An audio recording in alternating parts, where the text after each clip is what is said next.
Hi everybody, it's June 26th and I've been reading this month this little book here called The Spiritual Doctrine of Father Louis Lallemant, who was a 17th century Jesuit. So in the first century of the Jesuits being around. And in one part of this book he talks so beautifully, he reflects upon what it was like to be around when Jesus of Nazareth was walking around. And he says, true it is that the corporal and sensible presence of our Lord while he abode in the world was an inestimable grace.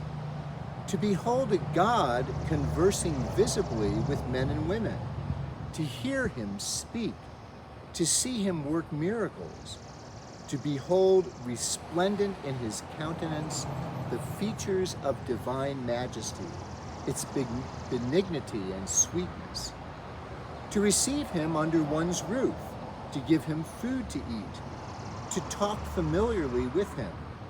This was a happiness which methinks might excite the jealousy of angels. But then, after giving us that beautiful meditation about being with Jesus when he was walking on the earth, Father Louis goes on to say this: but I am bold to say that it is far more profitable to us to have him with us as we possess him invisibly present in the Holy Eucharist. And it is in this sense that certain of the fathers explain those words of St. John: having loved his own who were in the world, he loved them unto the end. That is to say, the love he showed his disciples in instituting the Holy Sacrament on the evening before his death surpassed the love he had shown them in keeping them near him during his life. So in other words, what Father Louis is saying is that would have been so great to be walking with Jesus 2,000 years ago, but he's here all the time now in the Blessed Sacrament, in a corporal and real way. And so that whenever we pass, whenever we're anywhere and we pass a Catholic church, we know that Christ is just as present with us now as he was in Nazareth and Jerusalem 2,000 years ago. So Father Louis goes on to say, a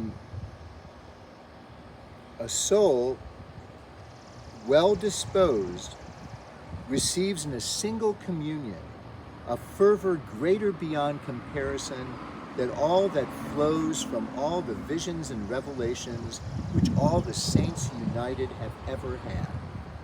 So he encourages us to be really mindful that when we come to Mass, that Christ is present just as he was present then, and that we receive him in Holy Communion in a far more intimate way than even the apostles experienced him before his resurrection. So there's a little inspiration from Father Louis about the presence of Jesus. And if you come to Donna and Steve Rashke's house on Friday evening for the Litnik, Christ will be present there as we celebrate Mass at their house. And afterwards, everyone brings a dish and we share food and fellowship together, which Jesus loved to do himself. So, so check out and come to the Litnik at Donna and Steve Rashke's house on Friday night. Check out the bulletin, which you can find on our website as well, to find out any details about where Donna and Steve live and their phone number to let them know you're coming. All are welcome. Great way to get to know other people in the parish, especially if you're moving into the area these days. But even if you're not, it's a great way for us to continue to build community. So that's Friday evening, and this weekend, Ronnie Salsa, who is with Bethlehem Christian Families, is going to be with us at all our liturgies. He's going to be having available for purchase olive wood products that have been carved by Palestinian Christians in the Holy Land. And so they'll be on display and available for purchase as well. And Don't forget that I am leading a pilgrimage to France in November. It's a spiritual pilgrimage. I designed the itinerary myself. Uh, Please come with us and check it out. It's on our website. There is also in our bulletin, there is a link to my pilgrimage website, which will give you all the details about the itinerary and everything else. So check it out and come with us in this great opportunity to meet our brothers and sisters who have gone before us in France, who have shown us gospel witness by their lives. So I'll see you in church this weekend.